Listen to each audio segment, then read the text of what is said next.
वालेकुम नाज़रीन, मैं हूं फातिमा और आप देख रहे हैं voice of Makran. The informative academy hub के third graduation ceremony leader hall hub में मुनक़द हुआ, जिसमें तलबा और तालबात ने तकरीर पेश की। आखिर में तलबा और तालबात को ग्रेजुएशन सर्टिफिकेट और कंप्यूटर डिप्लोमा दिया गया। इदारा हज़ा के सरबराह सर शब्बीर शहजाद ज़हरी और मकबूल बलोच ने अपने खिताब में कहा कि आगे हमारा अज़्म यह है कि हम बहुत जल्द एक ट्रस्ट ओपन करने जिसमें मजदूर और यतीम बच्चों को मुफ्त आला तालीम देंगे। इस ट्रस्ट के लिए पाकिस्तान पीपल्स पार्टी हब ज़िले सदर मोहसिन हब मीर अली हसन ज़हरी साहब की तरफ से और पाकिस्तान पीपल्स पार्टी के रहनुमा साले जतक साहब हब अली मीर सईद साहब ने इदारा हज़ा के डायरेक्टर सर शब्बीर शहजाद ज़हरी और मकबूल बलोच को यकीन दहानी करवाई कि इस अज़म में हम आपके साथ हैं।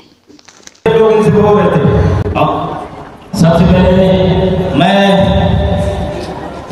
इंफॉर्मेटर और उसके तमाम टीम शबीर साहब और उसके तमाम टीम को